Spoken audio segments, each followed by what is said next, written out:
Hey guys, welcome back. I just want to say thank you so much for looking into this video again. This is going to be part 2 of coloring line arts. So the reason I did line arts was because there was such an explosion of interest in line arts in general, especially for me within the last couple of months. I really started to play around with different shading techniques that I brought over from photo manipulations and everything, and this is just a few techniques that I have when it comes to shading and such.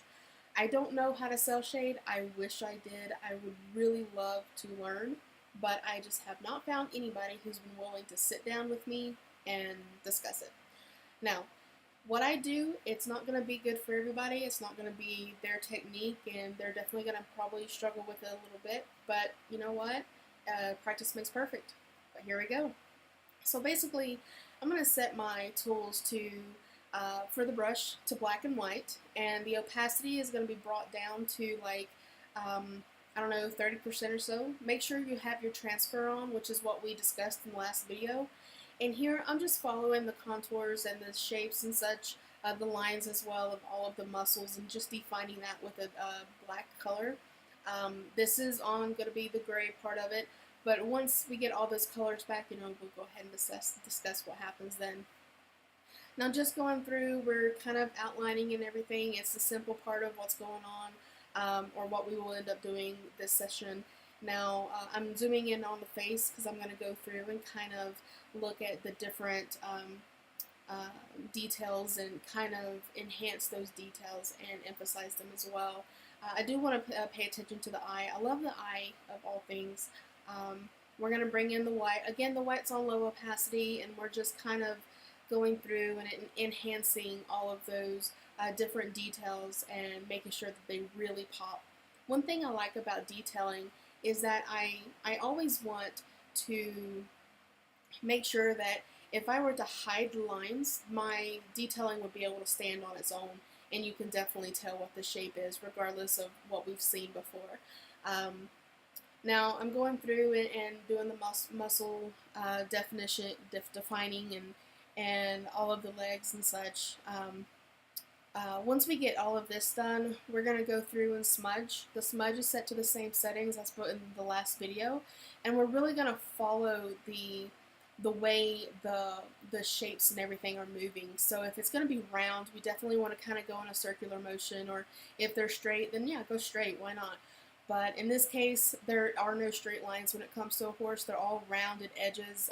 Some of them can be sharp edges, but they're still not going to be straight. Here we're just going to blend everything in. We're looking at right now making sure that the white is blended in with the black, just kind of getting a base going. I always have multiple layers when it comes to shading. You want to follow the lines, make sure that you're defining the muscles in the right way. Where there's going to be a dark, there's going to be a light. So where there's going to be a shadow, there's going to be a highlight, etc., etc. So yeah, pretty much, here's without the lines, and you can already tell like the muscles and such. I really did enjoy watching this myself, watching it come to life, and here I was the one that painted it.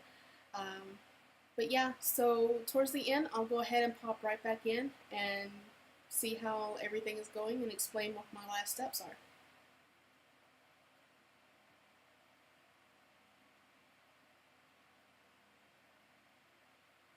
I'm going through and I'm making it a little bit darker so that it stands out more. I love having intense shadows and highlights, simply because I feel like it does make things pop a little bit better. Here I went through and I emphasized on where I really detailed the muzzle. I thought that was a good focal point and such, because a well-defined face is just, I find it very attractive, honestly. On horses, men, women, you name it.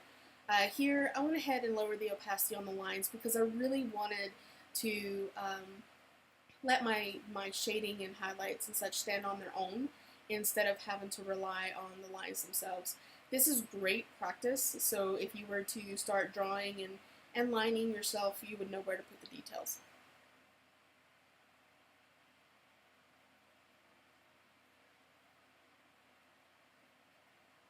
I know it looks very choppy as I'm watching it, but it's still, it's very mesmerizing. I love watching the videos that other artists put on DeviantArt of how they detail and everything. It's very, very amusing to watch for sure.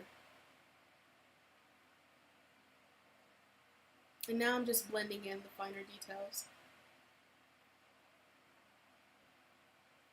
I kind of forgot to add white to the rest of the body.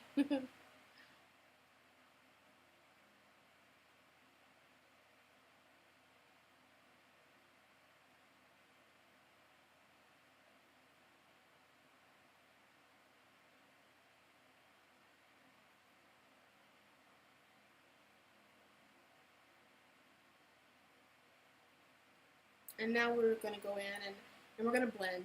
I really do like the settings I have my smudge tool on. It's kind of a painter, the term that we use now, it might not be accurate, but it's kind of a painterly look where it looks like there's strokes instead of just blended in. It's very nice. And I did do all of the details. I'm not ashamed of that whatsoever. Getting up close and personal right here.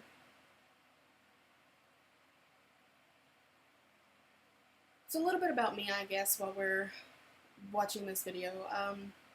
I've been doing art for 9 years. I got my start when I published my first novel. I actually went to do the photo shoot of the cover by myself with a few friends. They were models. And then I played with Photoshop to create the book cover. You guys will never find out what that book is called because I never want people to read it. It's horrible. Not horrible because I'm a poor writer, I wrote it with a friend, but horrible because the publishing company kind of published the rough draft instead of the entire novel. Now, I went ahead and finished the body. Back on topic. I went and finished the body. I'm working on the hair. I selected, when it came to doing close to the body itself, I selected the main layer that we had in the last video, and that way it wouldn't interfere with the details I had in place already with the body. It wouldn't overlap because then it would just have a weird texture and not look realistic at all. So here I'm just creating a mane flow based on how the shape of the mane that the previous artist already had done. She's fantastic, by the way. If you don't already know her, her name is horraw-x, and that's horror as in H-O-R-R-A-W. I'm not calling her a whore. So it's horraw-x. She's fantastic, phenomenal artist, obviously. But I'm just following the flow that she had in place for, like here I selected as well, but I'm following the flow that she had in place when she created this line art. So after doing the black, I'm going to go back and start on the white. The white is going to really make things pop. I can't believe how fast this video went by. So it's really going to make things pop, and when you fix it where the color is visible, and you're about to see that here in a couple of seconds, it's a phenomenal thing. Now, after playing with the settings a little bit, I merged the detail layer, and I set it to overlay. So for this particular coat, it really did pop and made the definition on the body is just so stunning and beautiful, and I really hope you guys like it. But as I'm ending this video, thank you guys so much for watching. I hope this answers any questions. I know it was super quick, but I'll try to make a paper tutorial or a file tutorial so you guys can look at it and follow the video as we go. Thank you so much for watching. This is endevi. Y'all have a good night.